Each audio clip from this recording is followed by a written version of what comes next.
Bien, hermanos, y preparamos ahora nuestros corazones para que la palabra de Dios venga como semilla, que luego dé fruto, mis hermanos. Oramos por eso, para que siempre fructifique todo lo que aquí estamos escuchando y lo que en nuestras casas también leemos en este precioso libro. Levantemos nuestra Biblia para hacer nuestra confesión de fe, que dice así: la palabra de Dios contenida en este libro es la verdad que acepto creer, es la enseñanza que me comprometo a seguir y es la esperanza que me atrevo a confesar. Nada me impide recibirla, nadie me evitará que la haga parte de mi vida y por ningún motivo dejaré de proclamarla. Estoy aquí para leerla, oírla y vivirla diariamente. Amén. Amén. Y bueno, preparamos nuestros corazones, esperamos que venga el pastor con el mensaje que tiene listo. Dios los bendiga, hermanos. Gracias. Gracias. El perfil de un matrimonio, de una familia cristiana, de un hogar cristiano. Se llama el sermón de esta mañana, hermanos. El perfil de un hogar cristiano. Está basado en Lucas 12, versículos 1 al 7. Cuando lo encuentren, por favor, me dicen un amén.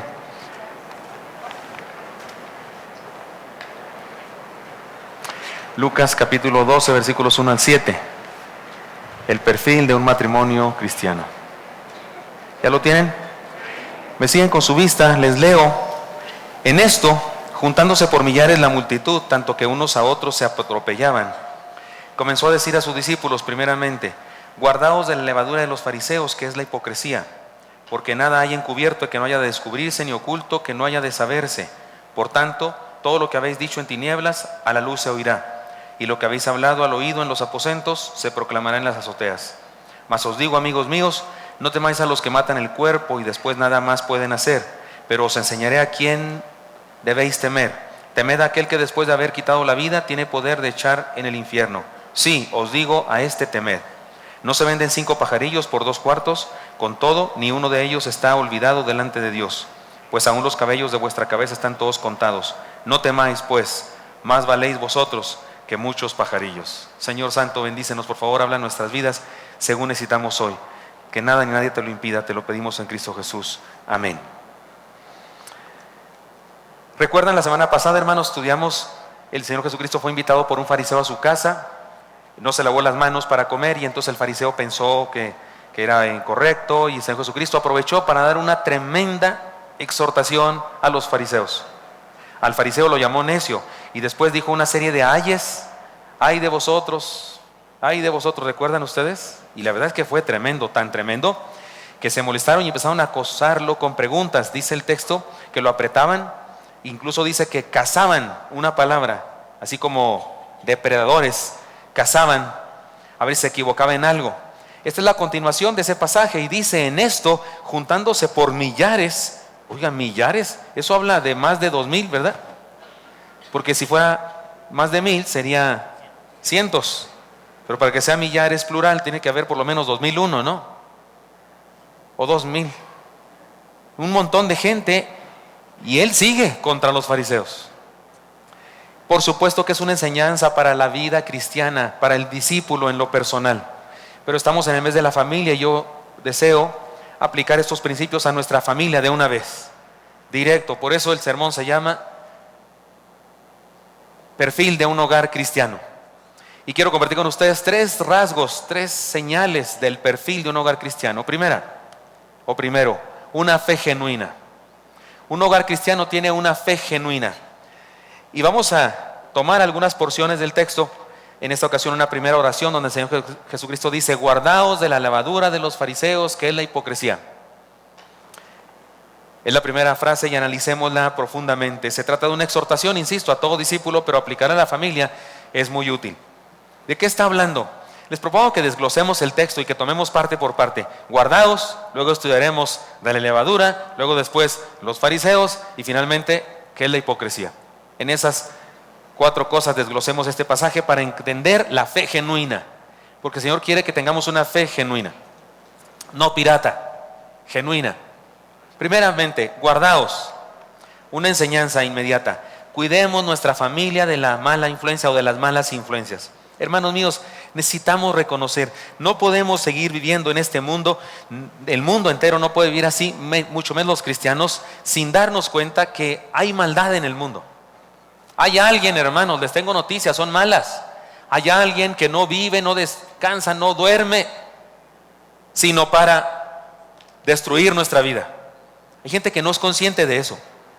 Cree que las cosas que hay en el mundo pues son así, circunstancias. Hay alguien moviendo las cosas para destruir a la raza humana. Deberíamos ser conscientes de eso. El Señor Jesucristo habló de un príncipe de este mundo, ¿recuerdan eso? El apóstol Pablo, es el diablo, por si no sabían. El apóstol Pablo dijo que nuestra lucha no es contra carne y sangre, sino contra ¿qué, hermanos? ¿Recuerdan?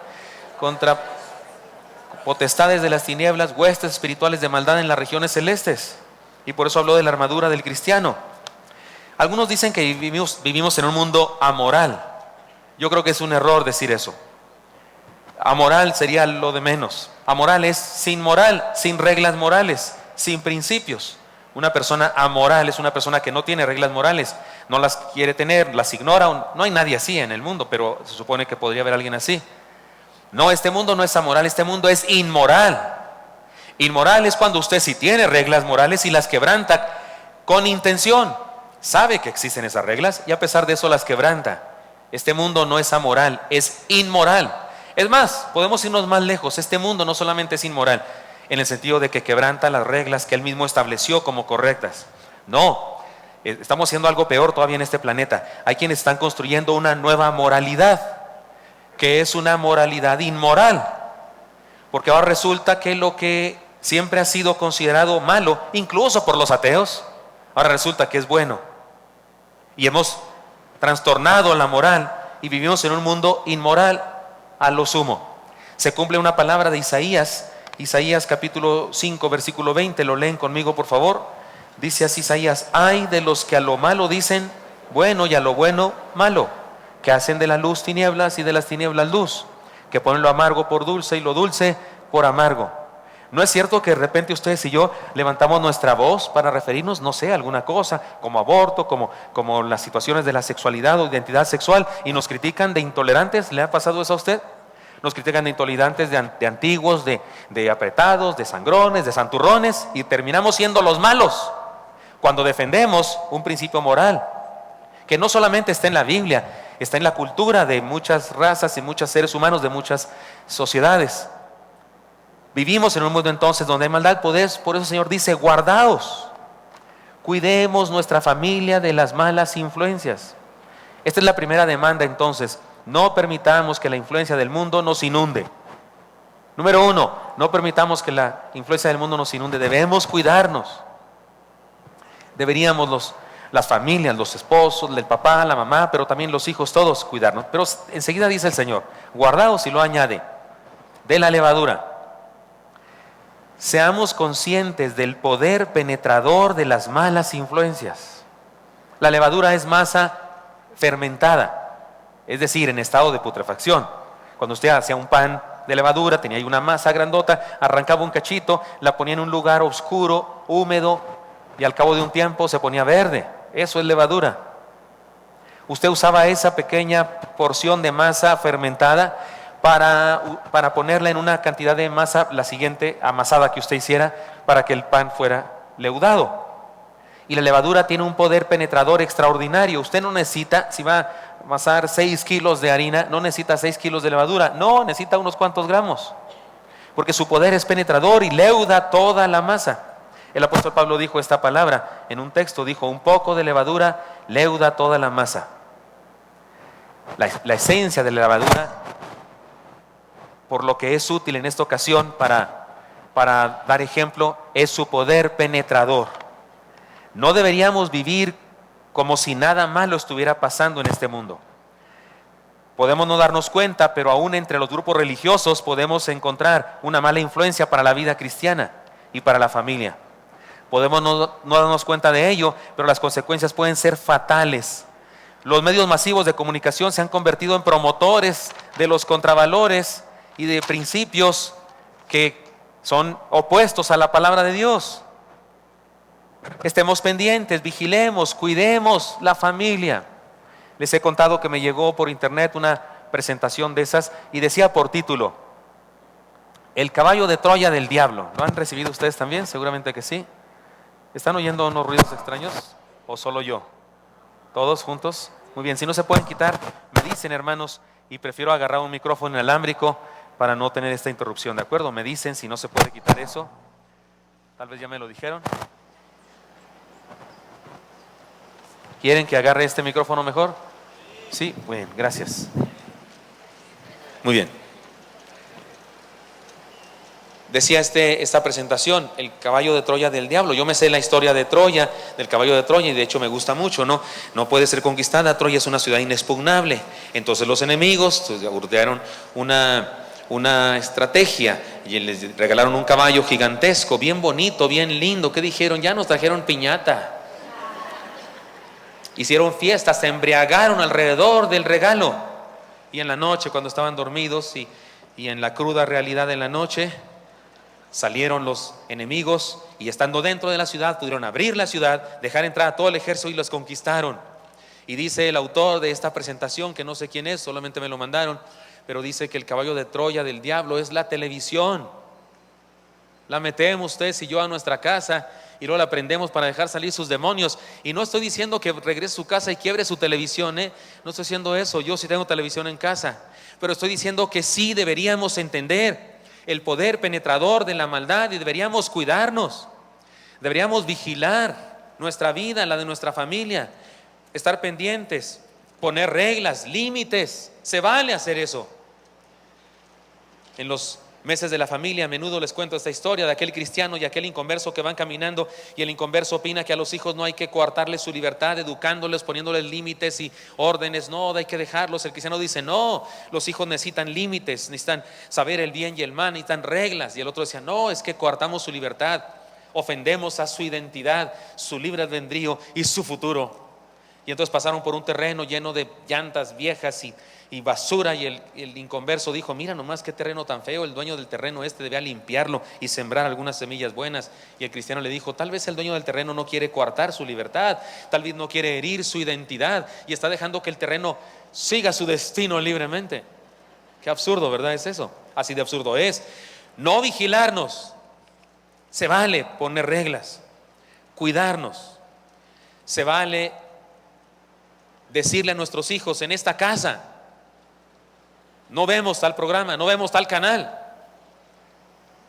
Se vale, y no estoy diciendo que le prohíba ir a ver Harry Potter, pero ¿no sería bueno platicar con él después de que lo vio? A ver, hijo, ¿tú crees que de veras los malos en la vida son los que no sabemos hacer magia? Porque en esa película los malos son los muggles, ¿se llaman? ¿O cómo se llaman? Fanáticos de Harry Potter, ¿cómo se llaman los que no saben hacer magia? O sea, nosotros, muggles, algo así, ¿verdad? Son los malos. Los buenos son los que hacen magia, los que invocan espíritus macabros. Sería bueno hablar con tu niño, tu joven, tu adolescente o tu viejorrón y decirle: oye, ¿cómo la ves con eso? ¿Estamos en lo correcto? ¿Es correcto? Vampiros y lobos. Dice la chica, ¿no? De la novia del vampiro: estoy dispuesta a condenarme por este amor. ¿Pueden checar ese dato? ¿Pueden checar esa enseñanza? Una novela de baja calidad, por cierto, y por decir baja es decirle muchos piropos. Pero se ha hecho famosa esa novela y su serie de novelas entre los jóvenes. Se vale decir. Usted dice: pastor, ¿y usted sí se la sabe? Pues claro, los jóvenes leen eso y yo soy pastor de jóvenes. Y no es que la lea toda, me aburre, pero sí leo los comentarios que hay al respecto y la síntesis que hacen algunos estudiosos de la literatura para saber de qué estamos hablando. Y un papá debería hacer eso porque el Señor dijo: guardaos. Es decir, no permitamos que la influencia del mal llegue a nuestra vida. Y en segundo lugar dijo: de la levadura. Es decir, que seamos conscientes de lo penetrante, del poder penetrador de la maldad. Y luego, entonces, ustedes y yo necesitamos estar pendientes, vigilantes, cuidemos nuestra familia. Pero además dice: guardaos de la levadura. Y luego dice: de los fariseos. Hermanos míos, me encanta el Señor Jesucristo, porque Él dijo de los fariseos. Es decir, la enseñanza aquí es esta: identifiquemos a los promotores del mal. El Señor Jesucristo, hermanos, fue claro al señalar a los fariseos como una mala influencia. Algunos santurrones de nuestro tiempo seguramente le hubieran dicho al Señor Jesucristo: Señor, no digas nombres, Hay que respetar. ¿Dónde queda la tolerancia y el amor cristiano? En público, aquí ante las cámaras y en este culto público donde tenemos visitantes de todas partes, yo no lo he hecho, pero en estudios privados que les he compartido, hermanos de la iglesia, ustedes lo saben, como la Nueva Reforma y los estudios que después dimos el año pasado, me parece, o este año, yo sí he dicho nombres, incluso les he presentado videos y les he dicho, hermanos, ese es un falso profeta, ¿se acuerdan de eso? Y seguramente hay gente ahí pensando, ay no, pastor, ¿por qué hace eso? Jesucristo hizo eso. ¿Y sabe qué? Fue clarísimo. O sea, les dijo qué canal no debían ver, pues. Les dijo qué denominación no debían seguir. Les dijo a qué falsos profetas o falsos apóstoles no debían permitir que influyeran en sus vidas. Lo señaló claramente. Me parece que eso debe hacer un padre de familia también. Y eso debemos hacer en las iglesias también. Él fue claro. No hay duda, el Señor nos enseña que hay que identificar el mal y señalarlo. Y recordemos, hermanos, que los fariseos no eran borrachos, ni drogadictos, ni blasfemos. Es más, eran religiosos que oraban mucho, ayunaban mucho, estudiaban mucho, leían la Biblia mucho, daban limosnas y asistían a la sinagoga y al templo muy seguido, para no seguir diciendo mucho. Muy seguido. Eran, a la luz de la ética exterior, intachables. Y aquí entre nos, eran religiosamente hablando los más exitosos de la nación judía. En la nación judía había varias sectas. Estaban los herodianos, amigos de Herodes, eran bastante pocos algunos políticos ricos. Estaban los saduceos, eran sacerdotes, controlaban el templo. Estaban algunos piensan que los esenios también estaban, pero estaban en las montañas allá como monjes. Estaban los celotes revolucionarios, pero los más numerosos eran los fariseos. Ellos controlaban la sinagoga. Es muy seguro que de los 12 apóstoles había un celote, Simón el celote, revolucionario. Tal vez Judas era miembro de una secta llamada los que traen una daga en la cintura, que de ahí viene Iscariote, porque Iscariote no es apellido ni nombre, posiblemente se refiere a que era parte de esa secta. Los otros 10, ¿de dónde eran? Seguramente eran fariseos, no maestros, rabinos, pero sí discípulos de los fariseos. Iban a la sinagoga. Es decir, que los fariseos, insisto, no eran borrachos y malvados. No, de hecho, diezmaban hasta de las hierbitas de su jardín. Pero rechazaron al Señor Jesucristo. Qué curioso. Leían la Biblia y no entendieron por la Biblia que Jesús era el Mesías. El Señor se los dijo alguna vez. Dijo, qué extraño, a vosotros os parece que en las Escrituras tenéis la vida eterna y las Escrituras hablan de mí, ¿cómo es que no me conocen? Y Jesús dijo, guardaos de la levadura de ellos. Así que, queridos hermanos, no nos dejemos engañar por las apariencias. No todo lo que brilla es oro. Identifiquemos el error y enseñemos con claridad a nuestra familia la influencia que debemos rechazar, porque ustedes y yo debemos tener una fe genuina. Guardaos. No permitamos que la mala influencia, las malas influencias lleguen a nuestra familia. De la levadura, seamos conscientes del poder penetrador de la maldad. De repente nos damos cuenta, abrimos la puerta a la levadura de la maldad y cuando menos pensamos ya leudó toda nuestra masa cerebral y toda la masa de todo nuestro cuerpo. Y además, identifiquemos claramente dónde está esa maldad. Jesús lo hizo en su tiempo, los fariseos. Y termina diciendo que es la hipocresía. Finalmente el Señor señala el pecado que caracterizaba a los fariseos, hipocresía. La palabra hipocresía es una palabra muy interesante, igual que todas las palabras del mundo evolucionan. En un principio la palabra hipocresía, me refiero a la palabra griega que se traduce hipocresía, se refería a respuesta. Cuando alguien respondía era una hipocresía, aunque no significaba lo que significa ahora. Después pasó a significar diálogo. Cuando dos personas platicaban, tenían un diálogo, tenían una hipocresía. Después esa palabra llegó a significar el diálogo de un actor en una comedia. Así es que evolucionó un poco más la palabra para significar pretender o hacer un papel. ¿Captan la idea? Para cuando Jesús usa esta palabra, ya significa eso, la palabra que se traduce en nuestro español hipocresía. Es decir, que el Señor dijo, y el Oscar es para los fariseos. ¿Sí captan la idea? Los fariseos se ganaron un Oscar actuando como si de verdad amaran a Dios.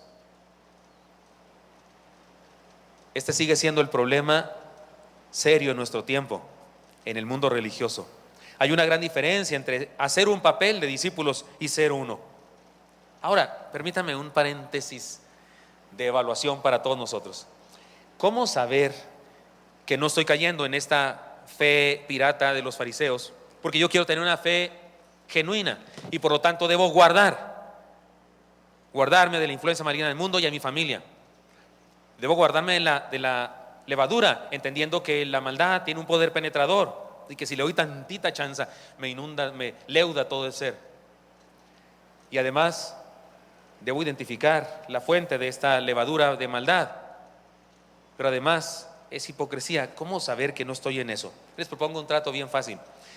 Identifiquemos cómo eran los fariseos y de esa manera seguramente podremos identificar cómo no debemos ser. Y déjenme les cuento algunas cosas. Los fariseos se sentían orgullosos de sus buenas obras. Si hubiesen tenido Facebook, hubieran puesto en su muro cada día y cada media hora las obras buenas que estaban haciendo. Hubieran puesto fotografías haciendo el bien. Criticaban a otros, a los que creían menos espirituales que ellos. ¿Se acuerdan cuando Jesús contó una ilustración y dijo que un fariseo llegó al templo y que decía: Señor, gracias que no soy como este publicano? ¿Se acuerdan de eso? Yo sí oro 3 veces al día, ayuno 3 veces a la semana, doy diezmos, limosnas, no soy como este. Y el publicano, ¿se acuerdan que decía? Ni siquiera levantaba el rostro, miraba a tierra y estaba apartado del templo porque no se atrevía, se sentía indigno y decía solamente: sé propicio a mí, pecador. Y la Biblia dice que el Señor le respondió a él primero, y por primero entiéndase, la diferencia es la eternidad. Al otro todavía no le contesta el Señor. Los fariseos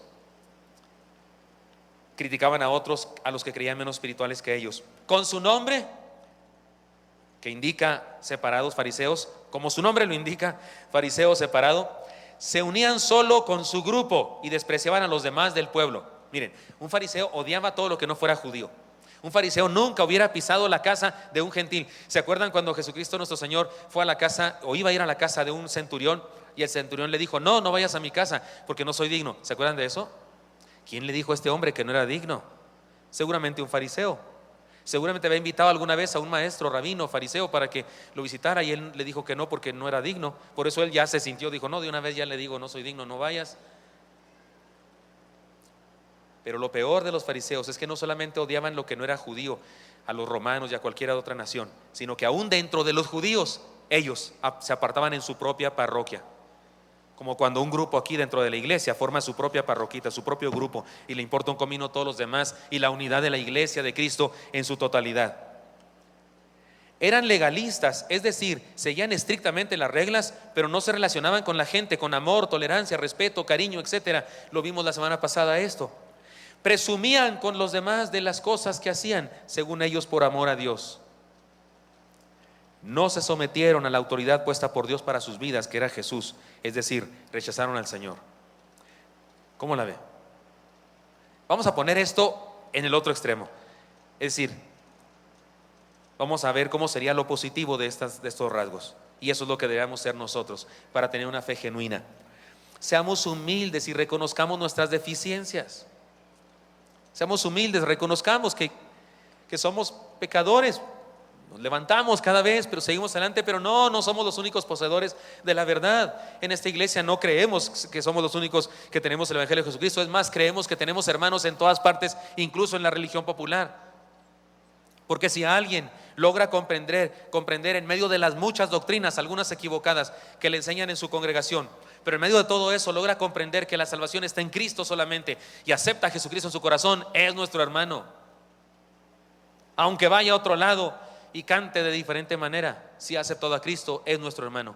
No nos creemos los únicos. Por eso seamos humildes y reconozcamos nuestras deficiencias. Seamos benignos con todos y reconozcamos lo bueno que hay en ellos. Hay gente que a lo mejor está mal informada, hay gente que a lo mejor tiene dolores, tiene amarguras. Algunos tienen muchas, pero algo de bueno han de tener. No sé de dónde vienen los tumores benignos. No sé cómo puede ser benigno un tumor. A mí me suena que sigue siendo malo, ¿no? Pero Doctora, ahí luego me explica por qué se llaman benignos. Me quitaron un tumor de 2 kilos, pero era benigno, pastor. Ay, Dios santo. Se lo hubieran dejado, pues si era tan buena gente. Sí, ya sé, quiere decir que no enferma otras células o no sé qué, algo así, pero total, pero benignos significa que podemos ver a los demás como gente, hermanos. Cuando vamos en el carro, ¿no? ¿Qué es el otro carro? Una chatarra. A lo mejor adentro va una persona muy buena gente, no me importa un comino, es una chatarra y va ocupando mi lugar. Y pongo cara así de rebelde sin causa, ¿no? Un ejercicio, de una vuelta, no así como el exorcista en la cabeza, pero de una vuelta periférica y vea a los vecinos, hermano, por favor, vea, observe a los vecinos. Hay gente buena ahí, hermano, gente linda, gente hermosa. Si se le atravesó el esposo, también ahí está cosa buena. O la esposa. Y eso de así como que todos los demás son nada. Así eran los fariseos. Y así hay cristianos, aquí entre nos así hay cristianos. Claro, no vienen a este templo, pero sí hay. Bueno, no vienen a este culto. Seamos benignos con todos y reconozcamos lo bueno que hay en ellos. Unámonos al pueblo de Dios y busquemos la unidad, no el separatismo. Cuando alguien te empieza a hablar de aquel otro grupo, es que aquellos de no sé dónde ya se está convirtiendo en fariseo. Y no dejes que la influencia de esa levadura leude tu masa y al rato andas tú pensando lo mismo. Vivamos con amor, gozo, paz, paciencia, benignidad, bondad, fe, mansedumbre, templanza. Es decir, vivamos la regla de oro. Fíjese qué interesante. Tanto cuando habla de los frutos del Espíritu Santo como cuando habla de la regla de oro, termina diciendo, se los leo. ¿Recuerdan el fruto del Espíritu Santo? Dice, mas el fruto del Espíritu es amor, gozo, paz, paciencia, benignidad, bondad, fe, mansedumbre, templanza. Y luego dice, contra tales cosas no hay ley. Como quien dice, sale sobrando las reglas. Porque una cosa es una cosa es actuar por reglas. Ahora que me toca hacer esto, y ahora que me toca hacer esto, y ahora que hago esto, como robot. Y otra cosa es cuando, porque amo, entonces vivo de una manera diferente. No porque dice la regla, sino porque amo. Por eso dice, contra tales cosas no hay ley. También cuando la regla de oro dice lo mismo. Así que todo lo que queráis que los hombres hagan con vosotros, así también haced vosotros con ellos. Y luego dice, porque esto es la ley y los profetas.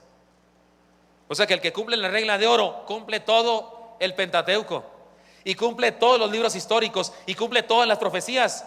Hace exactamente lo que dice la Biblia con una sola regla: haz a otro lo que quieres que hagan contigo. Ojo, no es la regla de no hagas a otro lo que no quieres que te hagan. Esa regla no sirve para mucho. Esa regla hasta los muertos la pueden cumplir. Se llama la regla de cobre. La regla de oro es haz a otro lo que quieres que te hagan. No es la regla del no hacer, es la regla del hacer. Y en los dos casos, regla de oro y los frutos del Espíritu Santo, termina diciendo que la ley se cumple por completo. Reconozcamos lo mucho que nos falta para ser como Jesús. Reconozcamos lo mucho que nos falta para ser como Jesús. ¿Se acuerdan la película ¿cómo se llama? Cantinflas. ¿Recuerdan Cantinflas en la película Por mis pistolas? ¿La vieron, hermanos de mi edad y más viejos? Por mis pistolas. La enamorada de él era Vega, ¿cómo se llama esta? Isela Vega, cuando hacía papeles de niña buena. Y era su prima. Y entonces andan buscando una mina y la encuentran y le prestan el telescopio. Y entonces Cantinflas se lo pone al revés. Y lo dice, híjole, todos estamos re lejos. Y le dice, primo, está al revés. ¿Se acuerdan de esa escena? Cuando yo me comparo con Jesús, dijo, híjole, todavía estoy re lejos. Si me comparo con Jesús, dijo, híjole, estoy re lejos.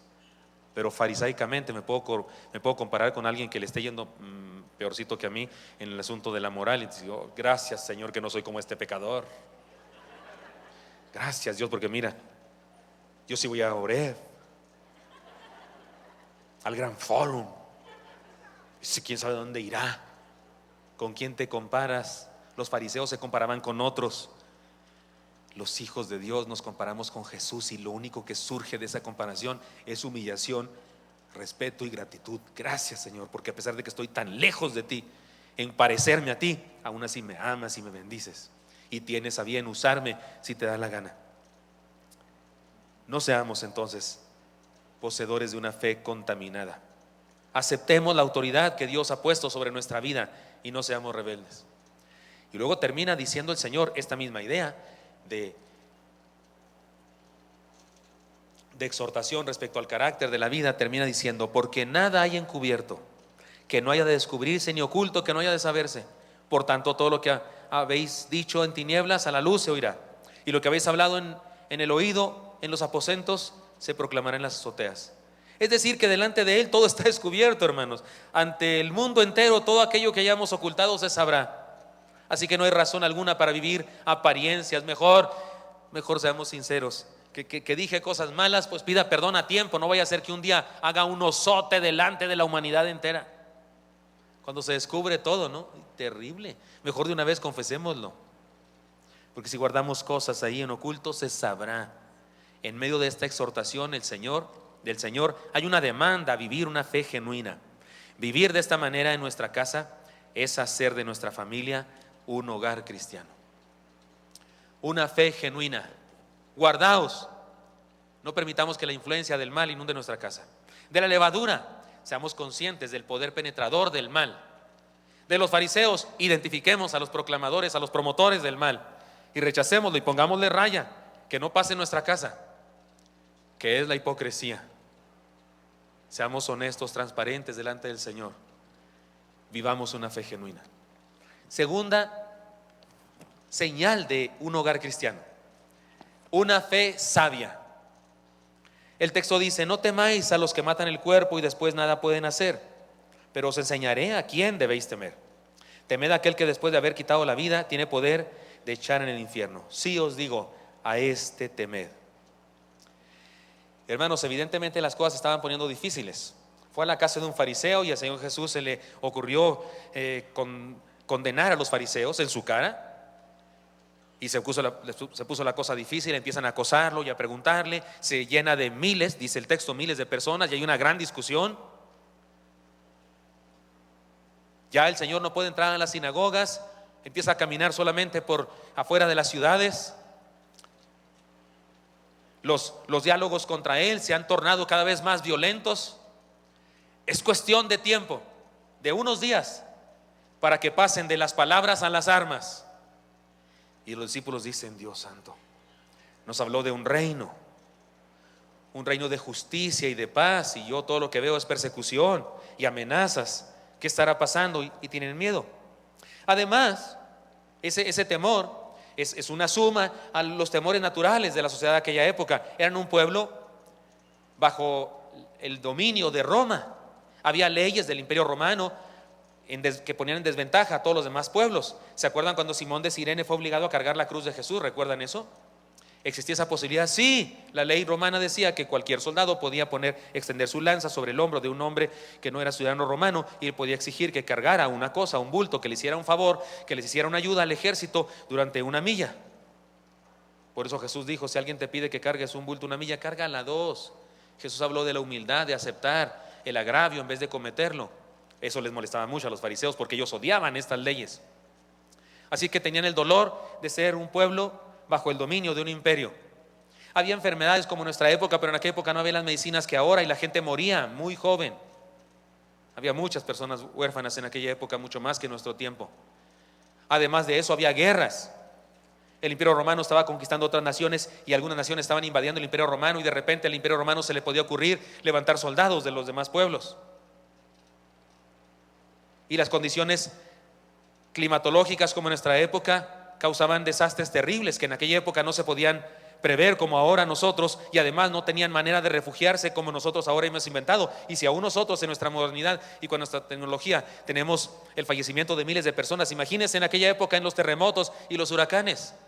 Había razones para tener miedo, y añádale entonces además la posible persecución religiosa contra ellos. Y cuando Jesús nota eso, entonces quiere darles una palabra de aliento, y además de desafiarles a tener una fe genuina, quiere desafiarles a tener una fe sabia. Y les dice: no teman a los que matan el cuerpo. Sus discípulos, y me refiero a aquellos como a los de esta época, tenían necesidad de esa palabra, y el desafío es a tener una fe sabia. Todos sabemos que la orden que el Señor más repitió fue la orden de no temer. Lo hemos dicho aquí muchas veces. En los 4 evangelios se registró muchísimo más que cualquier otra orden, la orden de no temer. Pero qué interesante que en este pasaje el Señor dijo no teman, y después dijo teman, y después dijo sí, a esto teman. Debe haber algo muy serio aquí. Debe haber una enseñanza muy seria aquí, en tanto que el que dijo más veces que ninguna otra orden, no temas, de repente dijo que sí temamos a algo. Debe haber algo muy delicado en esto, y creo que se trata de lo siguiente. He aquí el mensaje para nosotros del Señor. Es una bendición, es una palabra de aliento, pero también un desafío. Veamos primero la palabra de aliento. Como que el Señor nos quiso decir esto: que la inseguridad física, el riesgo de enfermedad y muerte no nos quite el sueño ni las ganas de vivir a plenitud. Lamentamos mucho el fallecimiento de nuestra hermana Rosy, pero ustedes y yo sabemos que tiene vida eterna, ¿no es cierto? Y eso es lo que nos alienta. Y el Señor dice que la inseguridad física y el riesgo de enfermedad y muerte no nos quite el sueño ni las ganas de vivir a plenitud. La inseguridad de nuestro momento histórico, el hecho de que me detectan una enfermedad, el hecho de peligros, pues sí, son claros, pero no voy a morir antes de que me maten esas cosas. Porque hay gente que tiene miedo a que lo maten y vive como si ya lo hubieran matado, cuando todavía no lo han matado. ¿Por qué vive como matado, perdonen la palabra, si todavía no le sucede? ¿Sí me expliqué?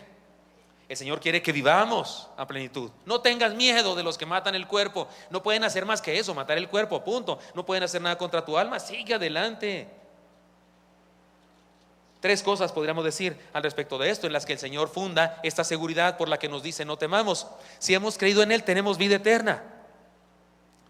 ¿Qué decía Pablo respecto a vivir? Para mí vivir es Cristo. ¿Y qué decía él? ¿Morir qué? Ganancia. Morir es ganancia. Una cosa más, llegar ante su presencia es lo mejor que nos puede pasar. Entonces, ¿para qué tanto brinco estando el suelo tan parejo? ¿Por qué nos da tanto miedo cuando es lo mejor que nos puede pasar? Estar en su presencia, estar en la gloria eterna, es ganancia. Sí, ya sé, usted va a pensar, sí, pastor, usted ya se quiere ir, ¿verdad? A ver, váyase. No, yo también le digo a Dios que si quieres espere tantito. Pero una cosa sí no hago, no me muero antes de tiempo. Sé de la inseguridad que hay en el mundo y en nuestra ciudad y en nuestra nación, y sé de mis enfermedades, pero discúlpeme, no me pienso morir antes de tiempo. Voy a vivir como que estoy bien vivo, porque sí estoy bien vivo. Y en mi acta de nacimiento incluso dice que soy bien vivo, porque dice, llegaron mis papás al juez y presentaron un hijo vivo. Entonces yo soy vivo. Perdón. Pero hay gente que por el temor a la muerte y a las enfermedades comienza a vivir como si ya le hubieran acontecido. Y por eso el Señor dijo, no teman a eso. De lo que sí debemos temer, y aquí viene la exhortación, en medio de la palabra de aliento hay una exhortación. De lo que sí debemos preocuparnos es del pecado que puede destruir la identidad del ser humano, puede contaminar su mente y corazón y puede arrastrarlo al infierno. Y lo más grave de todo este asunto es que muchas personas tienen miedo a la muerte física, pero no tienen ni tantita preocupación de la muerte espiritual que vive en su casa y que está destruyendo a su familia. Y estamos preocupados por la otra preocupación por la que el Señor dijo no se preocupen, y no vivimos preocupados por la cosa que el Señor dijo, a eso sí tengan miedo. Hagamos todo lo que podamos hacer para dar seguridad física, económica, cultural, laboral y social a nuestra familia. Pero también hagamos todo lo posible para que crean en el Señor y sean libres de la condenación.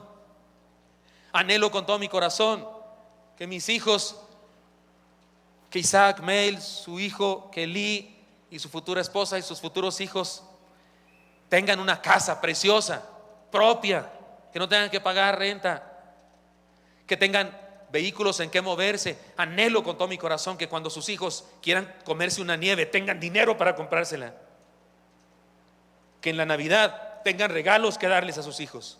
Pido a Dios eso con todo mi corazón, pero mucho más pido a Dios que vivan la vida cristiana y honren al Señor cada momento de sus vidas. Incluso si tuviera que escoger no tengo que escoger. Pero si tuviera que escoger, escogería que tuvieran vida eterna antes que todo lo demás. El problema que tenemos en algunas familias es que hay familias que están preocupados por la cosa material de sus hijos, por la cosa material de todos, y tienen cero temor de la influencia maligna del mundo que está contaminando la mente de su familia y que está arrastrándoles hacia el infierno. Por supuesto que sí, cuidemos nuestro físico, claro que sí. Por supuesto, pongamos candados, cerremos las puertas. Yo hago cosas hasta ridículas. Los jóvenes que van a la casa con Elisa ven eso. En ocasiones yo me asomo por la ventana de arriba cuando no puedo bajar y lo veo porque siempre vigilo su andar hasta que se desaparece de mi vista. Pero en ocasiones bajo, ya me voy, yo bajo corriendo. Abre la puerta del portón, la puerta, esa donde salen los carros, ¿cómo se llama? Eso. Y yo salgo primero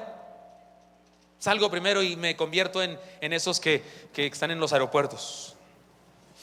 Hasta le hago así, de veras. Y me paro a media calle y le digo, sal. Lo leí en un lugar. Es un protocolo de seguridad.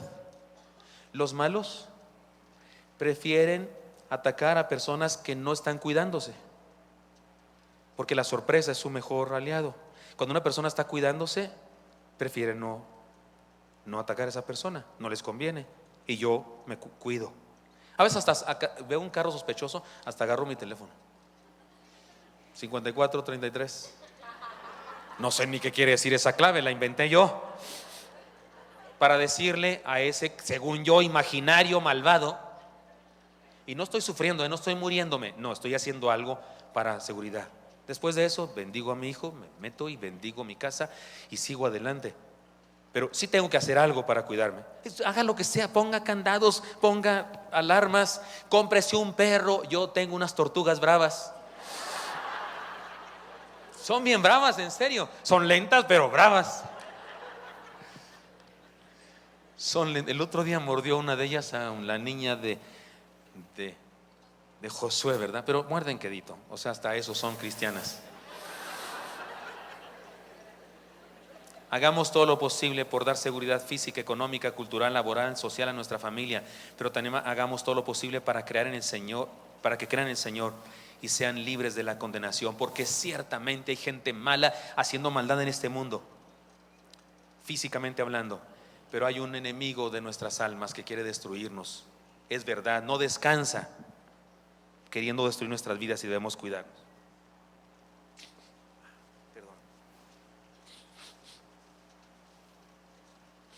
Perdonen ustedes.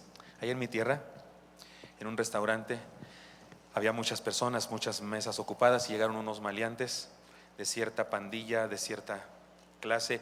Había seguramente unos enemigos comiendo ahí y llegaron y acribillaron a todos, unas 6 personas.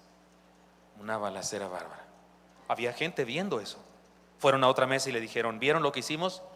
Y dijeron, sí señor, los mataron a todos también. Fueron a otra, ¿vieron lo que hicimos? Sí señor, los mataron a todos. Había un señor y su esposa celebrando su aniversario. Les dijeron, ¿vieron lo que hicimos? Y el esposo dijo, mi esposa vio todo. Yo no vi nada, pero mi esposa sí vio todo.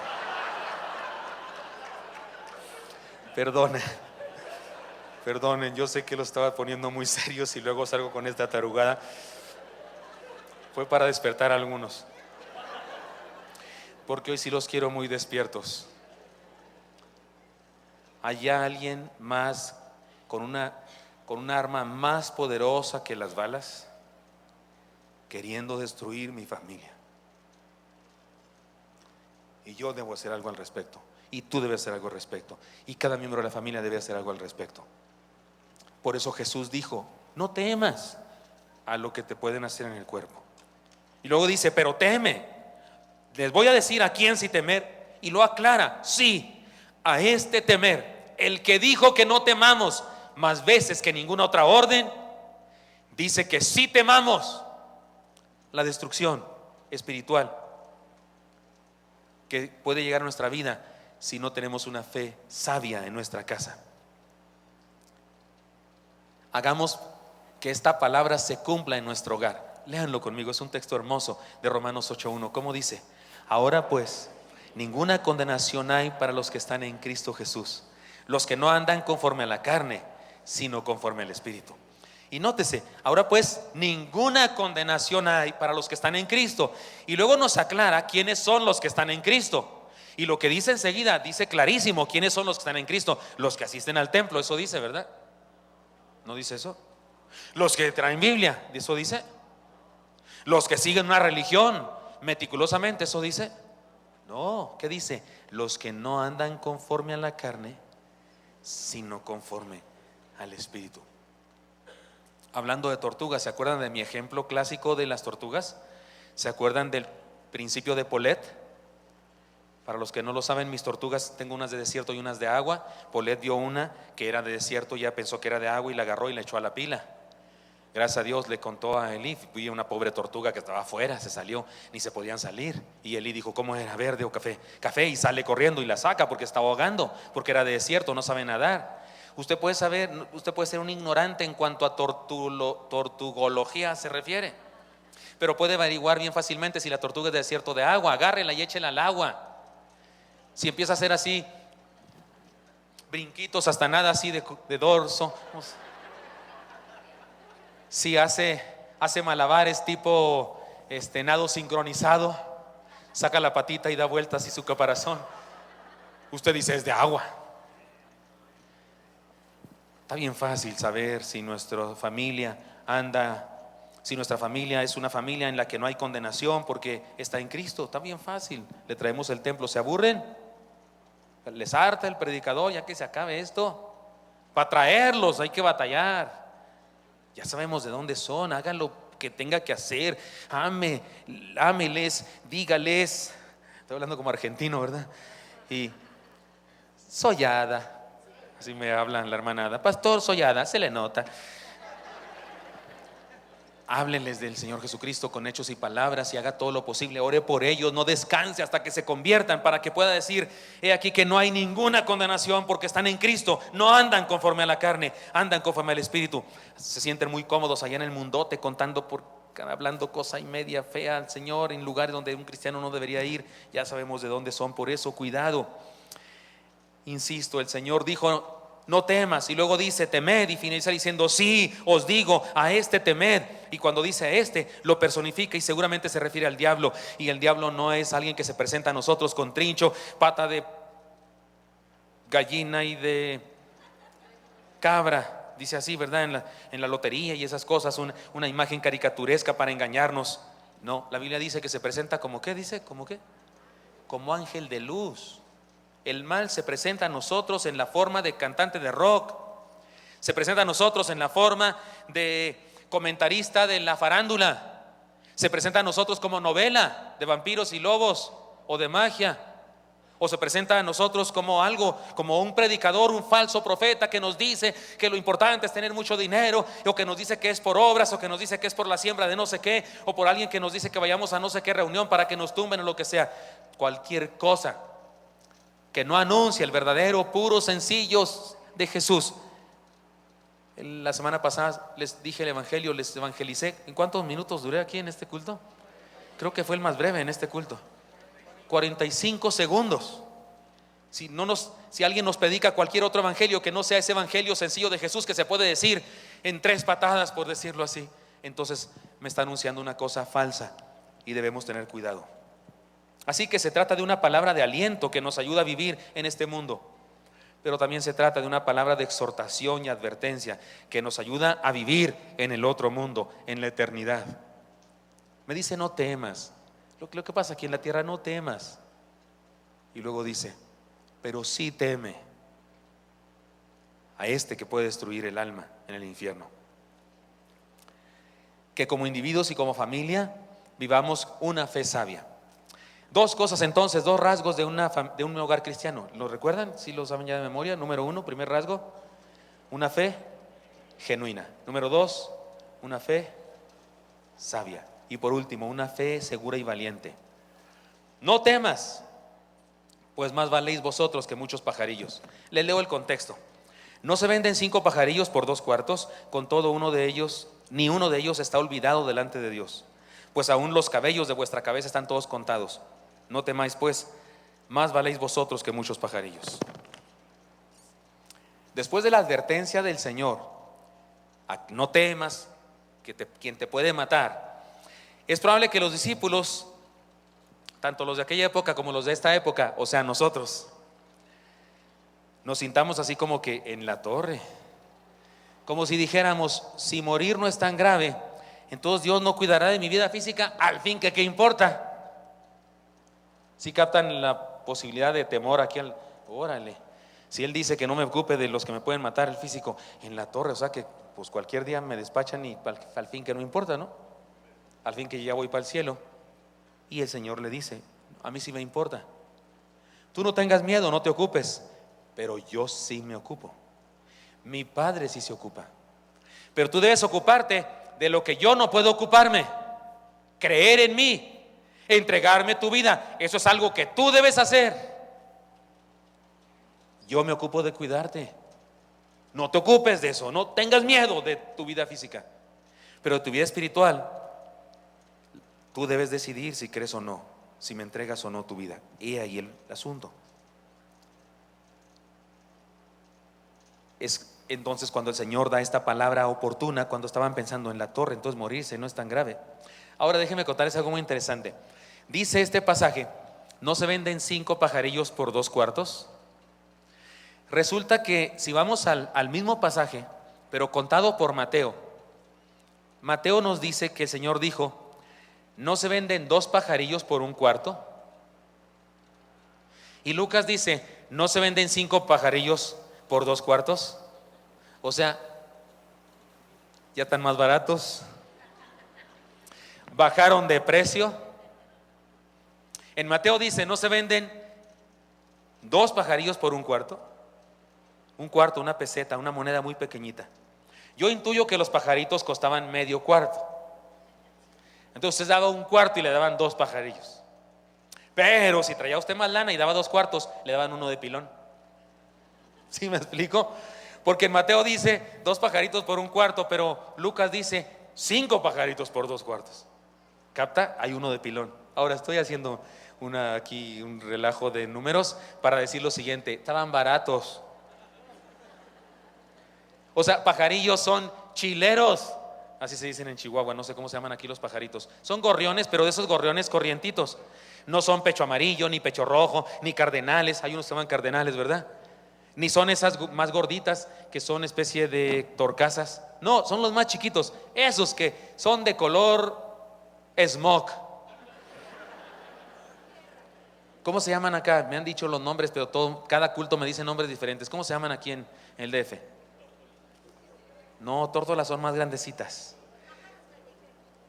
Son pájaros streeters, o sea, callejeros. Bueno, como se llamen, eran baratos.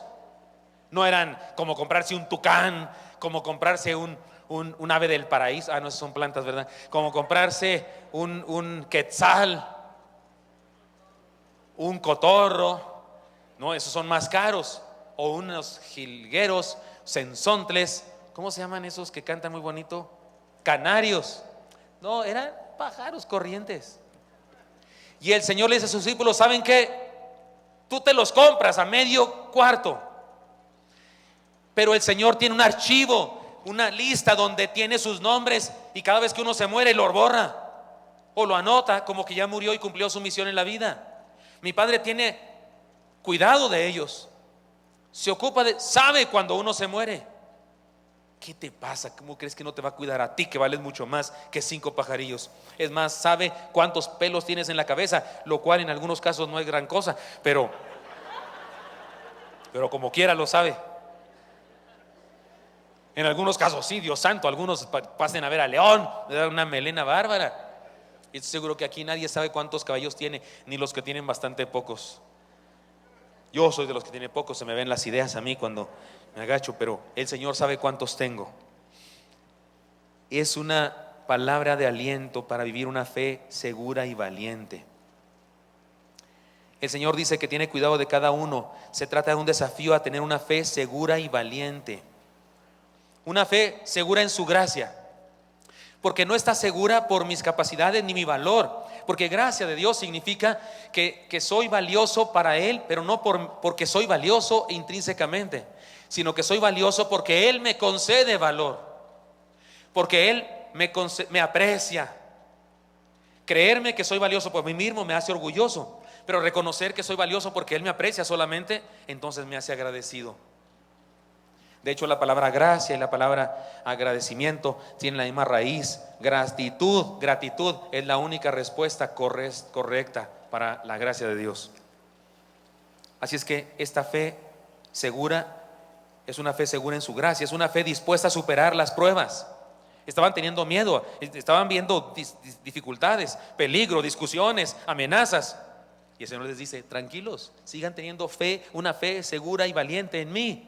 Una fe dispuesta a superar las pruebas, una fe dispuesta a enfrentar cualquier cosa. Todo esto nos habla de un cuidado personalizado del Señor. Un cuidado personalizado. Digámoslo de esta manera: el Señor sabe que hay peligros en el mundo, sabe que hay maldad en el mundo, pero Él pone límite a eso. Él pone límite a eso. Les he contado a algunos de ustedes la última vez que me asaltaron. Y qué triste que digo la última vez, porque significa que me han asaltado varias veces, ¿verdad? Y espero que sea la última. Mejor voy a decir: si la última vez que me asaltaron en mi vida. Iban en una motocicleta, un individuo se detuvo al lado mío intempestivamente, fue unos segundos, me tomó de la mano, yo quise defenderme de inmediato en primera instancia, pero él me puso una pistola en la cabeza y entonces me quedé quietecito. Me arrancaron el radio que traía aquí y yo no quise que me arrancaran el teléfono, y entonces dije: se los doy mejor de una vez para que no haya violencia de ningún tipo, y lo estaba agarrando cuando el otro me estaba bolseando y me sacó la cartera. Por cierto, muy decente, me dejó la cartera, solo se llevó el dinero, que fue bueno porque traigo ahí algunos textos bíblicos que aprendo y cosas de valor, ¿cómo se dice? Sentimental. Y entonces cuando me estaba quitando eso, como yo me estaba quitando acá, el otro me dijo: levanta las manos. Entonces pues las levanté, con todo el teléfono, y como el otro estaba chaparrito, pues ya no vio mi teléfono. Entonces Dios les puso límite.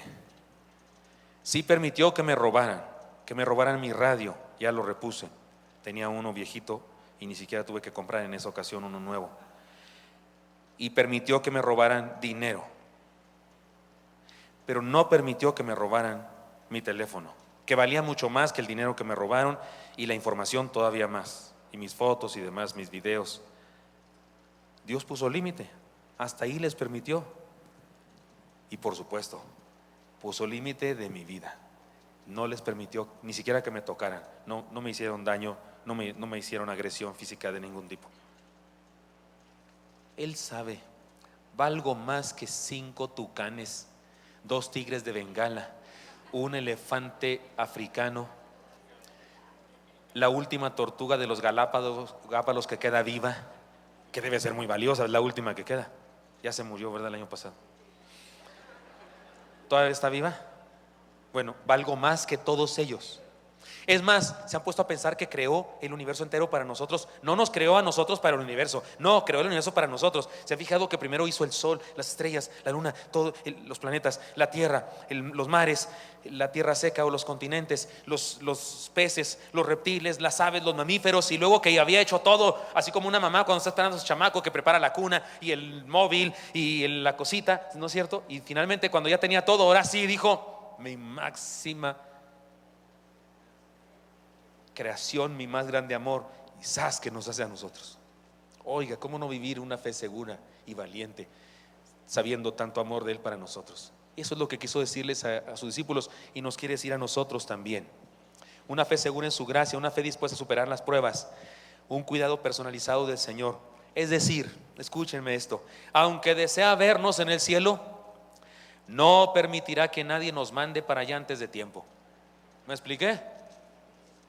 Y si nos mandan, pues es que ya era tiempo. Pero no permitirá que nadie nos mande antes de tiempo, aunque ya nos quiera ver. A pesar de la multitud de hijos, nos conoce a cada uno y sabe incluso cuántos cabellos tiene en nuestra cabeza. Por supuesto. En Chihuahua había un joven que se cortaba el pelo así a la flat up, se llama, ¿se acuerdan, hermanos viejos de mi edad? Los cortes de pelo antiguos, así el flat up, ¿sí? ¿Se acuerdan, hermanos? Pelos parados, y lo hacía una especie de... Así se peinaba. Es ahora un pastor de nuestra red allá en Tucson, me está viendo tal vez porque ve los sermones, y resulta que cada vez que yo lo veía le decía: un día voy a comprar 1 kilo de Shakira Shakira, se la voy a echar así en la cabeza para ver cuántos se quedan en su cabello. Y cuando finalmente salí de la primera iglesia esta de Chihuahua para venir a México a pastorear la iglesia Bautista Ored, pues la gente me despidió en ese culto de despedida, hubo llanto y demás, y él llegó y no podía ni hablar, y llegó con una bolsa de papel así como tipo el doctor Chapatín, y me la dio. Yo pensé que era un regalo. Dije, gracias, muchas gracias, pero algo me decía, pero no podía hablar, y yo no le entendía hasta que su mamá me dijo, ábralo, pastor. Ah, bueno, y lo abrí, era 1 kilo de Shakira. Y entonces todos saben lo que tuve que hacer, porque era lo que dije, y sí lo hice. Agarré el kilo de Shakira y se lo eché en la cabeza, y sí se le quedaron algunos en los cabellos. Sí, se veía bien bonito, parecía un sombrero de filigrana. No sé si se llamará así eso, pero huichol, un sombrero huichol. Dios sabe cuánta Shakira cabe en tus cabellos, hermano. Nos cuida, esto debería alentarnos. Se trata de una palabra de aliento que nos ayuda a vivir en este mundo, pero también se trata de una palabra de exhortación y advertencia que nos ayuda a vivir en la eternidad. Ah, no, estoy acá, perdón, me atrasé. Aunque a pesar de la multitud de hijos nos conoce a cada uno y sabe incluso cuántos cabellos tiene nuestra cabeza. Evidentemente somos de Él, somos para Él lo más valioso de todo lo que ha creado. Para terminar, hermanos míos, fíjese, tres rasgos de un hogar cristiano. ¿Me lo recuerdan, por favor? Número 1, una fe genuina, una fe sabia, una fe segura y valiente. Pedro le dijo al enfermo, ahí en la puerta la hermosa, cuando fueron a adorar a Dios al templo, le dijo, no tengo oro ni plata, pero lo que tengo te doy. En el nombre de Jesucristo de Nazaret, levántate y anda. ¿Qué tenía Pedro? Una fe genuina, una fe sabia y una fe segura y valiente. Y le dijo al hombre paralítico, al cojo, no tengo oro ni plata, pero esto te doy. Saben todos esta historia de aquel hombre de Dios que fue un día a la sede de la religión popular, y resulta que el guía turístico le mostraba el oro de las paredes, debe haber millones en oro ahí, diamantes y joyas, y le dijo, ya no vamos a poder decir no tengo oro ni plata. Y el hombre sabio le dijo, tampoco pueden decir a un paralítico levántate y anda. ¿Qué tenemos, hermanos, para compartir? Ojalá que tengamos oro y plata para compartir con nuestros hijos. Sería lindo poder dejar a nuestros hijos una buena herencia con la cual puedan comenzar ellos también un desarrollo. Sería bueno que cada vez que se nos casa un hijo podemos regalarle algo, un carro, un enganche para una casa. Sería lindo tener algo, ayudarle a hacer su fiesta. Sería bueno que ellos no gastaran ni un centavo en su fiesta, que la gastáramos nosotros, sus padres. Sería lindo tener oro y plata que dar a nuestros hijos. Pero tenemos fe que dejarles, que darles. Esta pregunta nos hace hacer, ¿qué clase de fe tenemos para compartir en nuestra casa? Porque tal es su fe, tal es la familia. Leonel, nuestro nieto, le gusta ir a nuestra casa, a la casa de sus bubus, pero resulta que en la casa tenemos algunos juguetes, pero obviamente no es su casa, en su casa tiene más juguetes. Entonces el otro día nos dijo lo siguiente, a mi esposa le dijo, tienes muy pocos juguetes. Incluso dijo, porque le gusta mucho la palabra muy, incluso dijo, muy pocos. Mi esposa hasta ofendida se sintió y me dijo, tenemos que ir a comprar más juguetes. Los juguetes de la casa, de los bubus, no para que se los lleve a su casa. A veces le compramos un juguete que se lleve a su casa, pero hay algunos que lo compramos para que esté en nuestra casa, para cuando vaya. Pero sigue habiendo muy pocos, porque su casa, por supuesto, su casa tiene sus juguetes, tiene más. Me gustaría tener muchos juguetes que compartirle a Leonel, pero aunque no es mi responsabilidad primaria porque es de Isaac y de Mel, me gustaría tener una fe sabia, una fe genuina, una fe sabia, una fe segura y valiente que compartir con Isaac, con Mel, con Leonel, con Elí, con su futura y con sus futuros, con mi esposa, y que ellos tengan una fe genuina y sabia y valiente y segura y me la compartan a mí y a todos y ser hogares, familias de esta clase. Hermanos míos, sin cerrar los ojos todavía para orar, así como estamos, bien conscientes, debemos responder al Señor.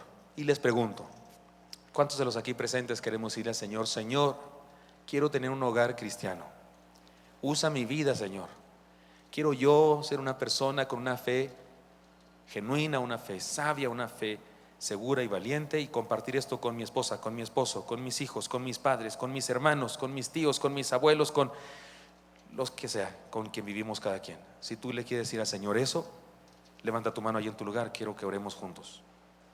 Dios les bendiga, hermanos. Señor Santo, bendícenos, por favor. Queremos vivir esta fe auténtica, esta fe genuina, Señor, esta fe sabia, esta fe segura y valiente, Señor, y que se nos note tanto como papás, como mamás, a las hermanas, como hijos, como padres, como hermanos, que se nos note tanto, que sea una levadura positiva, una levadura hermosa, una levadura de tu reino que penetre en todos los demás y que destruya la levadura del mal, que destruya la influencia pecaminosa de este mundo, de esta sociedad, Señor, inmoral, que pretende destruirnos, y sabemos lo que está detrás de este mal, lo sabemos, Dios. Por eso, danos victoria y usa nuestras vidas para esta victoria.